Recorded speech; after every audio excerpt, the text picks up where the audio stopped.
사무엘서는 선지자 이름입니다. 그리고 그 위치는 사사기와 열왕기 사이가 됩니다. 사사기에서 우리는 이스라엘 백성이 하나님의 말씀을 외면하고 자기들 멋대로 살았다라는 그 결말을 봅니다. 그때는 왕이 없어서 사람들이 각각 자기 소견에 옳은 대로 행하였더라.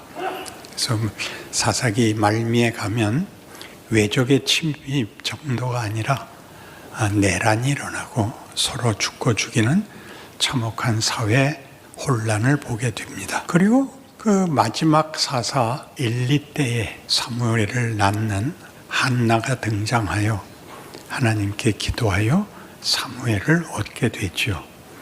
그런 차원에서 사무엘이라는 이름은 하나님께서 응답하셨다라는 뜻이니까 새겨볼 인물이 되는 겁니다. 한나의 기도는 그 개인으로는 하나님께 자신의 수치를 가려달라는, 애를 못 낳는다는 불명예를 씻어달라는 소원에 불과했지만 그 이름이 사무엘이 된 것 같이 하나님은 말하자면 우리 필요에 응답하시는 분이라, 이런 아주 큰 하나님의 약속이 들어있는 셈입니다. 그러면 이 사무엘서에 나타나는 네 주인공이 있는데, 그 하나가 지금 말한 한나로부터 시작해서 그의 아들인 사무엘과 사무엘이 왕으로 세우는 두 왕, 사울과 다윗으로 이어지는 이야기가 여기 그려지는데,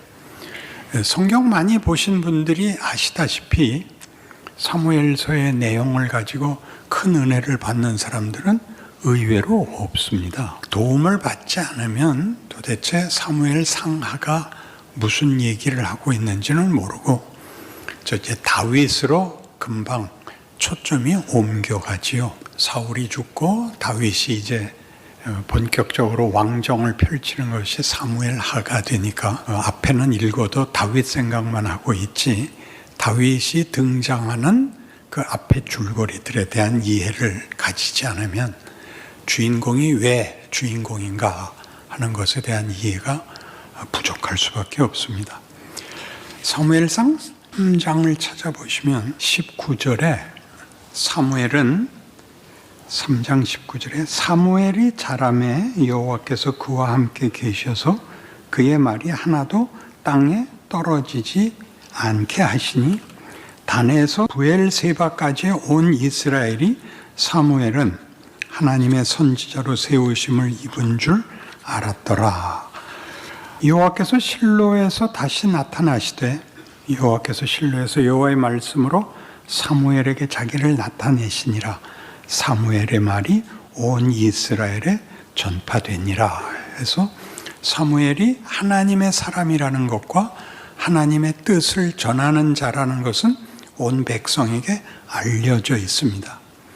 그런데 이렇게 엘리가 사사 노릇을 제대로 못하고 있다는 우리가 앞 얘기를 알고 있는 차에 이 사무엘의 등장은 그럼 어떤 변화, 어떤 혁신 같은 것이 있어야 되는데, 언약궤를 뺏기는 사건이 4장입니다.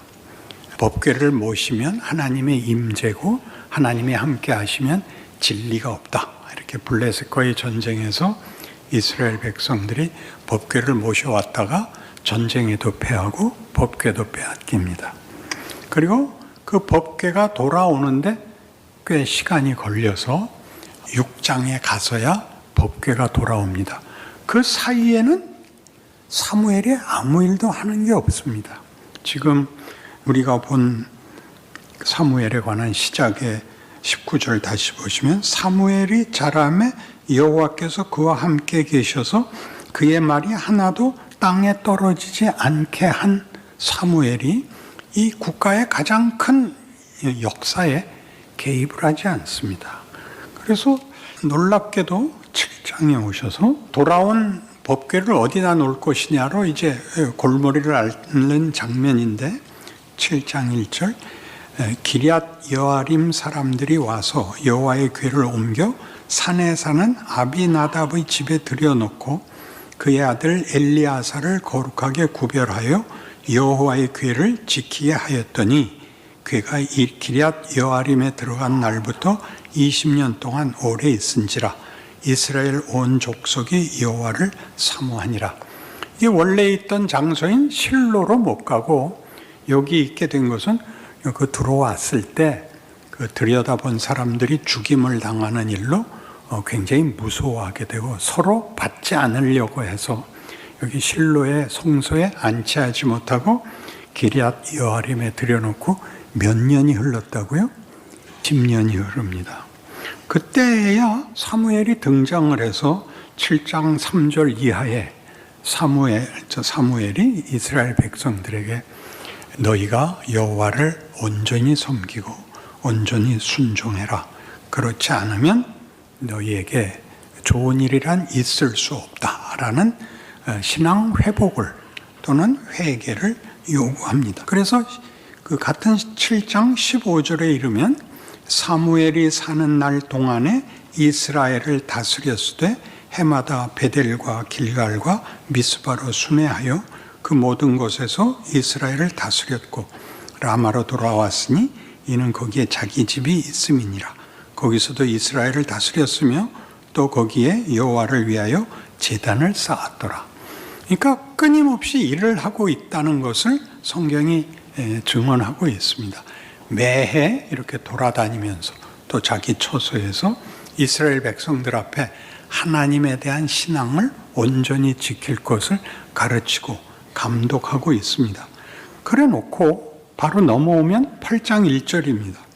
사무엘이 늙음에 그의 아들들을 이스라엘의 사사로 삼으니 장자 이름은 요엘이요 차자 이름은 아비야라. 그들이 브엘세바에서 사사가 되니라.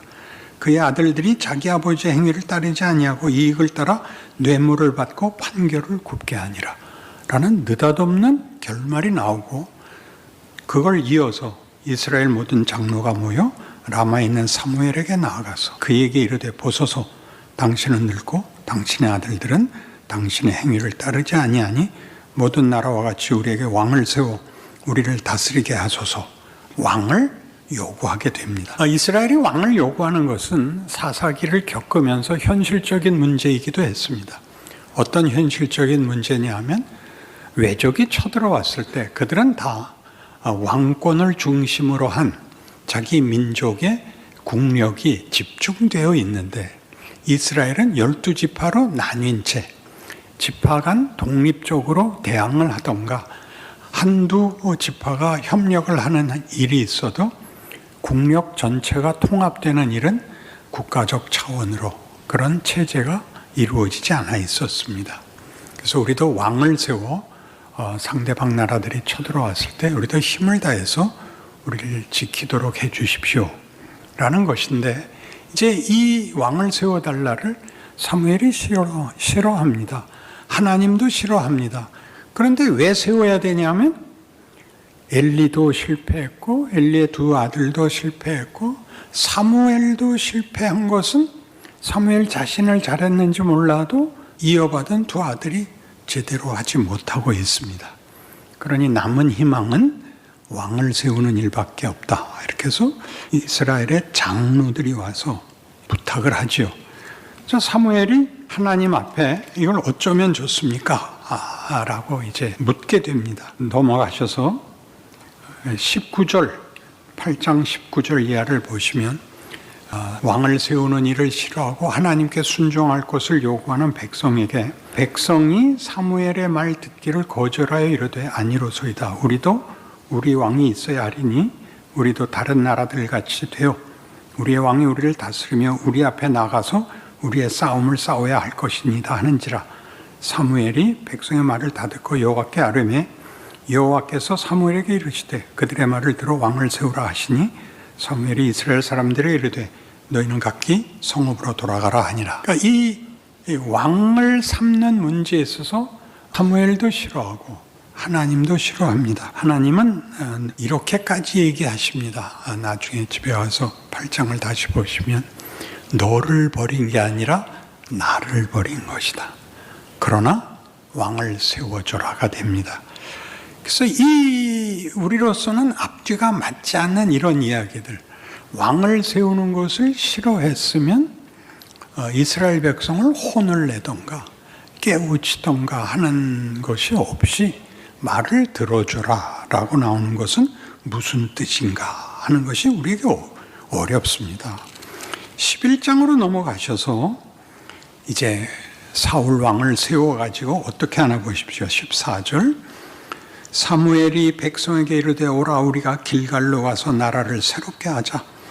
모든 백성이 길갈로 가서 거기서 여호와 앞에서 사울을 왕으로 삼고 길갈에서 여호와 앞에 화목제를 드리고 사울과 이스라엘 모든 사람이 거기서 크게 기뻐하니라. 사울을 왕으로 삼았습니다. 그리고 이제 12장에 이제 사무엘의 경고가 나옵니다. 너희는 하나님을 제대로 섬겨라. 그렇지 않으면 너희 벌 받는다 하는 얘기를 하죠. 그러자 19절에 그 경고를 들은 백성들이 모든 백성이 사무엘에게 이르되 오늘 본문으로 택한 데입니다. 당신의 종들을 위하여 당신의 하나님 여호와 앞에 기도하여 우리가 죽지 않게 하소서. 우리가 우리의 모든 죄에 왕을 구하는 악을 더하였나이다. 사무엘이 백성에게 이르되 두려워하지 말라. 너희가 과연 이 모든 악을 행하였으나 여호와를 따르는 데서 돌아서지 말고 오직 너희의 마음을 다하여 여호와를 섬기라. 돌아가서 서서 유익하게도 못하며 구원하지도 못하는 헛된 것을 따르지 말라. 그들은 헛되니라. 여호와께서는 너희를 자기 백성으로 삼으신 것을 기뻐하셨으므로 여호와께서는 그의 크신 이름을 위해서라도 자기 백성을 버리지 아니할 것이라. 이렇게 나옵니다. 그러니까 이 모순들을 보십시오. 하나님을 섬겨야 하는데 왕을 달라 하고 그러는 것을 하나님이 싫어하는데 허락하라고 하고 허락하고는 경고의 말씀을 주어서 순종하지 아니하면 너희는 다 죽을 줄 알아라. 그래서 아이고 제발 그런 일은 일어나지 않게 해 주십시오. 그랬더니 사무엘이 한다는 소리가 너희를 기뻐하신 하나님이 너희를 멸망시키겠냐? 너희 편을 들 것이니 걱정하지 마라. 그러면 우리 현실을 사는 우리라도 정답은 쉽습니다. 하나님이 말 안 듣는 놈들은 다 죽여버리고 말 듣는 애들만 남기면 되는데 성경적인 표현을 가지고 결론을 말하면 하나도 없더라는 거죠. 의인은 없나니 하나도 없으며 로마서 3장 21절 이하에 나오는 유명한 구원에 관한 얘기에서 의인은 없습니다. 남을 자가 없고 다 죽을 사람밖에 없습니다. 그럼 이 모순을 성경은 도대체 왜 가지고 있는가? 하나님이 하나님 마음대로 결론을 만들면 되는 거를 우리는 만들어 가지고 말 잘 들으라 하는데 현실적으로는 사사기에서 보는 바와 같이 하나님이 이 백성들의 하나님이고 모든 것을 주시겠다고 했는데 백성들 입장에서 보면 필요한 것을 안 주세요. 하나님이 필요한 걸 안 주니까 할 수 없이 필요한 거를 주는 우상을 섬길 수밖에 없게 됩니다. 그 필요가 뭐였죠? 거기가 이제 실말입니다. 이스라엘 백성이 원하는 하나님께 원하는 필요와 현대인들이 필요로 하는 것은 일치합니다. 생각 안 하고 살아도 되게 해 주십시오. 걱정 안 하고 살아도 되게 해 주십시오. 그냥 저 쉽게 살다가 죽여 주십시오. 고민이나 고난이나 오해나 그런 일은 우린 싫습니다. 그러니까 하나님이 왜 그걸 거부하시는 겁니까? 내가 너희를 내 형상을 따라 내 명예를 건 상대를 만들었는데 죽어버리고 말겠다고? 개판으로 살게 놔두겠다고? 너 애비한테 말을 그따위로 해도 되는 거야? 너 죽을래? 그러니까 죽이라고요. 가 된 거죠. 그 부모가 죽일 수는 없죠. 자식은 그 말 합니다. 하죠. 누가 놔달랬어요? 이거 여러분 다 해보기도 하고 듣기도 한 거 아닌가요? 애가 없다고요? 그러니까 신앙이 깊어지질 않죠. 자식을 기르면 우리가 놀라는 게 애들은 자기의 존재 가치를, 인생의 가치를 알 길이 없습니다. 아직 어리니까요. 우리는 뭘 배우죠? 하나님 없는 존재들은 그가 세상에서 어떤 가치를 부여할지라도 말하자면 성공하고 승자가 되고 존경을 받고 이름이 알려졌을지라도 그냥 제로입니다. 꽝입니다.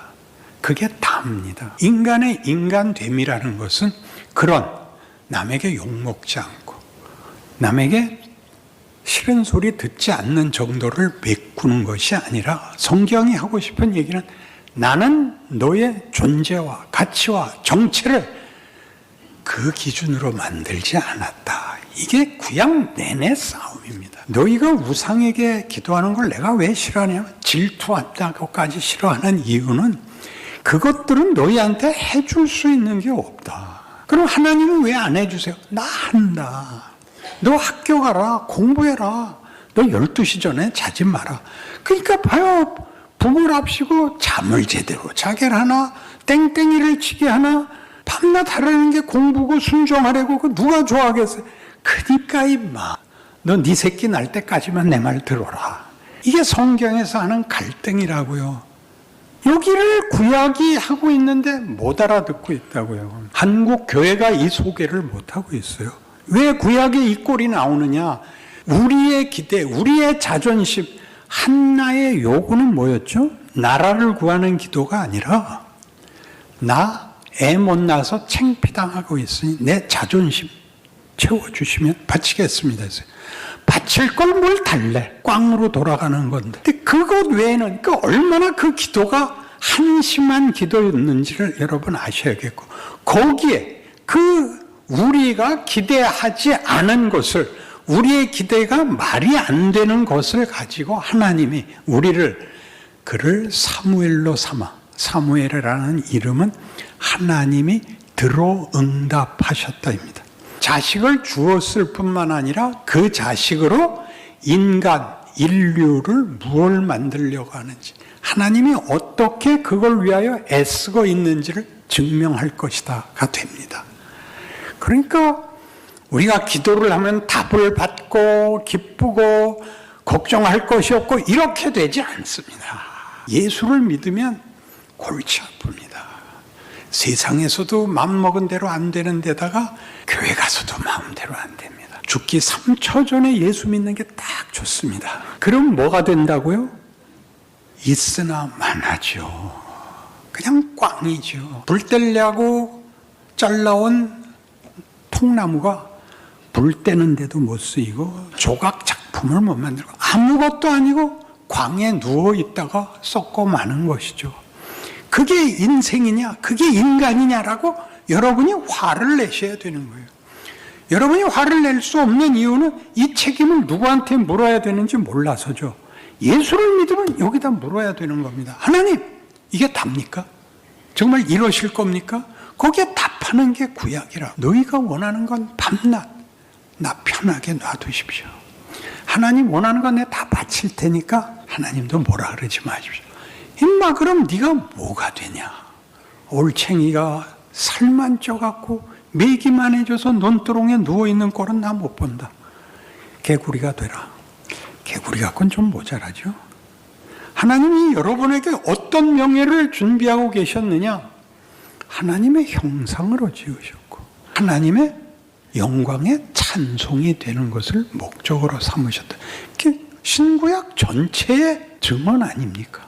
그러니 우리가 당하는 어려움 속에서 사무엘에서 보는 거죠. 그가 왕을 세우지만 그가 이스라엘 백성들이 원하는 걸 다 채워줄 수는 없습니다. 왜냐하면 그건 하나님의 뜻이 아니기 때문입니다. 사건 속에 사무엘이 개입할 수 없는 게 한두 개가 아닙니다. 이 12장에서 이렇게 하나님이 너희를 버리지 않는다.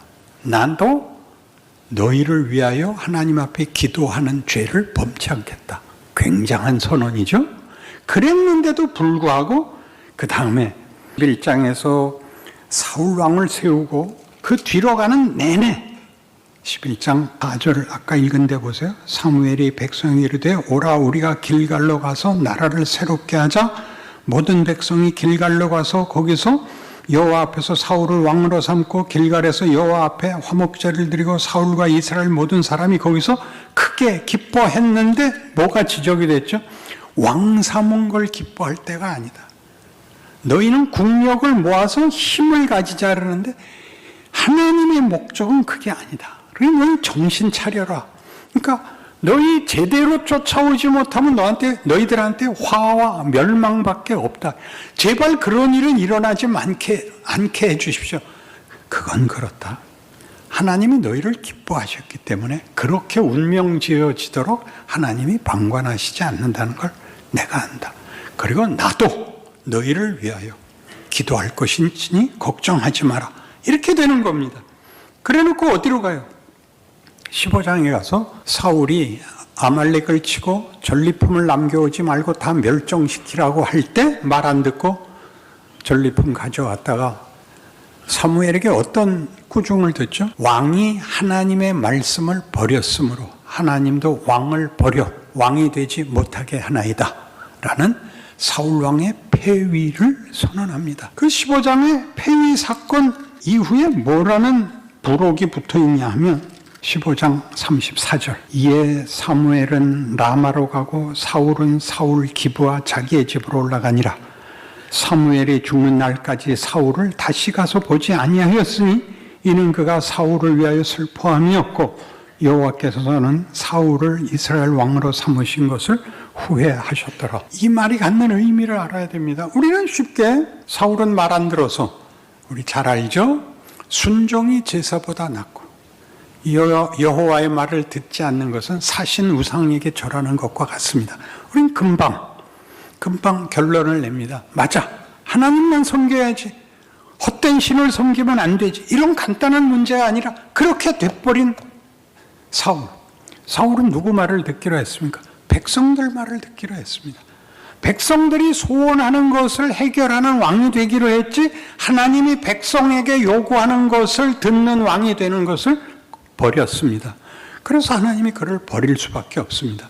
그러나 그래 놓고 사무엘이 슬퍼하고 하나님이 후회합니다. 그게 무슨 뜻입니까? 확 죽여버리면 되는데 뭘 슬퍼해요? 이렇게 끝나게는 내가 안 한다.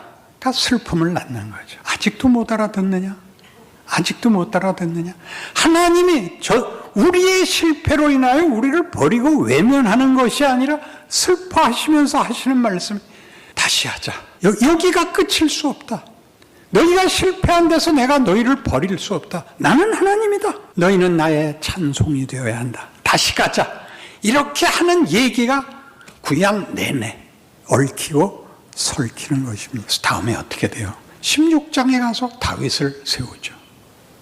다윗의 생애와 사울의 생애가 겹치는 바람에 사울이 폐위되었으나 백성들에게 공포된 것은 아니고 다윗이 왕이 되었으나 백성들 앞에서 즉위할 수가 없는 하나의 비밀이죠.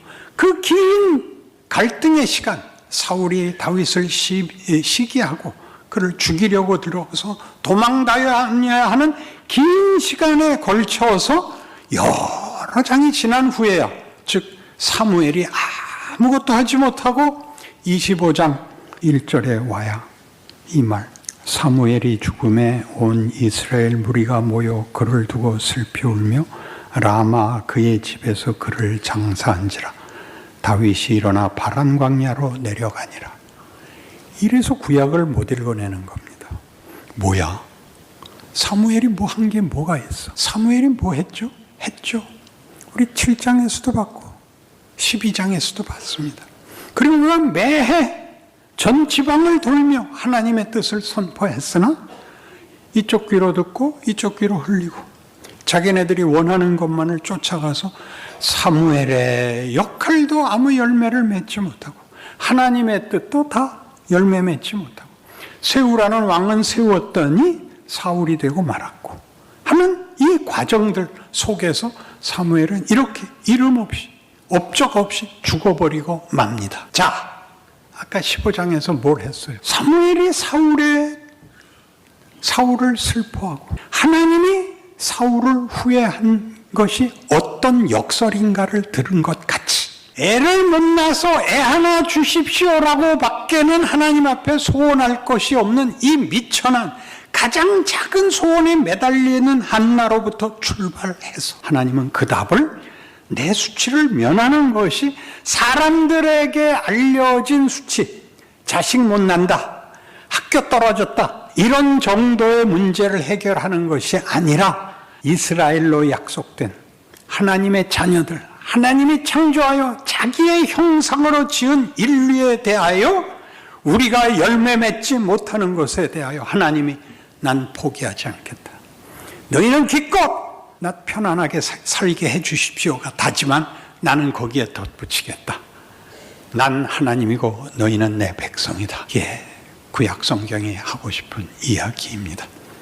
그러니 여러분이 지금 신앙의 정도가 높으냐 낮으냐를 지금 여러분끼리 꾸짖고 지적하고 할 문제가 아니라 여러분이 와서 듣는 대로 사무엘이 아까도 보다시피 중간에도 또 마지막에도 왕창 사건 속에서 빠져 있습니다. 저들이 개판으로 사는 일에 더 이상 개입할 방법이 없이 그의 사역을 충실히 행했지만 아무 열매를 얻지 못하고 죽어버리지만 하나님은 이스라엘을 결국은 승리케 하실 것입니다.